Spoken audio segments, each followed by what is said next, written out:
I'm Brittany Umar. Welcome to the Nooner, presented by the Village Poorhouse, where last night we clinched this morning's hangover.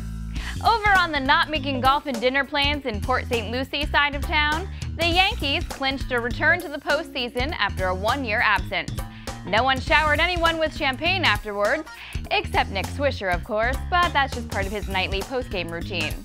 The Yankees held back on any locker room celebrations because they've only so far secured the wild card, and they were also inspired by the Mets' subdued and classy champagne-less celebration when they clinched fourth place over the Nationals. According to the Daily News, the Mets have fired Ramon Pena, special assistant to Omar Minaya. Pena was theoretically there to help with Latin American signings, but now he lobbied for a job somewhere else. Former Mets assistant equipment manager Joseph DeLuca was on the stand testifying earlier this week in the mob trial against Junior Gotti and said he borrowed $7,000 from our own Keith Hernandez to pay off mob debts. What he didn't realize was that Keith Hernandez can be just as intimidating as the Gambino family if you don't pay up.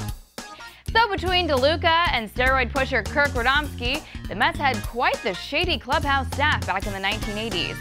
And I could be jumping to conclusions, but I'm pretty sure the angry guy who was always making deliveries was up to something too.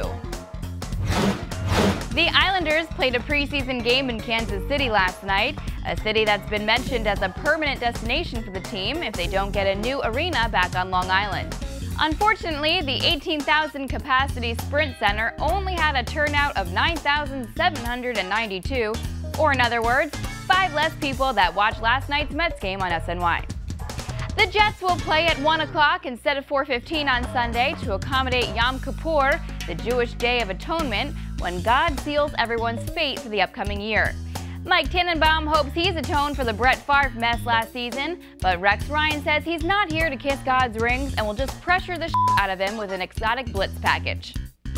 Russian billionaire Mikhail Prokhorov said yesterday that he's in negotiations to financially back the Nets' move to Brooklyn, and that if he does, current owner Bruce Ratner will sell him control of the team for $1.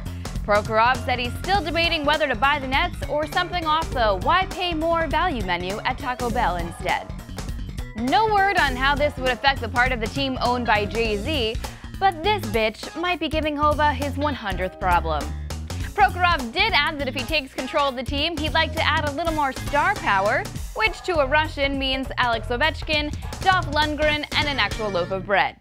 All right, I'm out. I'm going home to watch Rocky IV and The Hunt for Red October so I can make more Russian jokes tomorrow.